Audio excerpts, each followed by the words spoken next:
大家好，我係 Grace， 歡迎收睇今日嘅澳洲社區快訊。我會為大家帶嚟最新、最貼地嘅澳洲社區資訊，同你一齊緊貼本地動態，掌握第一手消息。東莞同鄉會公義堂早前舉辦1年1度嘅敬老晚宴，邀請長者與會員共聚一堂，慶賀新春佳節。活動吸引近300名長者、會員以及社區嘉賓踴躍出席，場面熱鬧，氣氛溫馨。當日賓客齊聚一堂，喺喜慶嘅節日氣氛中，享用豐富美食，彼此互相問候，分享新春喜悅。主辦方亦精心安排多項精彩節目，包括醒獅、音樂表演以及幸運大抽獎等環節，為晚宴增添唔少歡樂氣氛。現場笑聲同掌聲此起彼落，充滿濃厚嘅人情味。東莞同鄉會公義堂會長陳日坤喺致辭時表示，感謝各界嘉賓、會員以及義工長期以嚟對會務嘅支持與付出。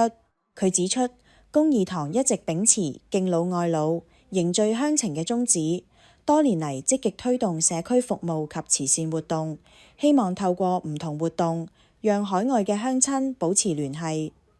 同時加強社區凝聚力。晚宴期間，大會亦都舉行新一屆委員委任儀式，向多位新任委員頒發委任狀。主辦方表示，希望透過新一屆團隊嘅加入，為同鄉會注入更多新動力，繼續推動會務發展，服務社群。另一個溫馨嘅環節係向成績優異嘅同鄉會子弟頒發獎學金，以表揚佢哋喺學業上嘅努力與成就。獲獎學生喺公開考試中平均成績高達97分以上，表現令人鼓舞。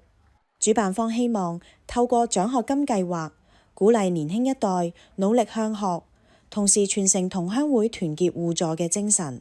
隨住節目陸續進行，現場氣氛越見熱烈，唔少長者同家人朋友把握機會合照留念，記錄呢個充滿歡笑同祝福嘅時刻。主辦方表示，希望透過每年舉辦嘅敬老聯歡活動，讓長者喺節日中感受到社區嘅關懷同尊重，同時亦都讓年輕一代學習同延續孝親敬老嘅中華傳統美德，讓呢一份溫暖同文化精神喺社區中持續傳承。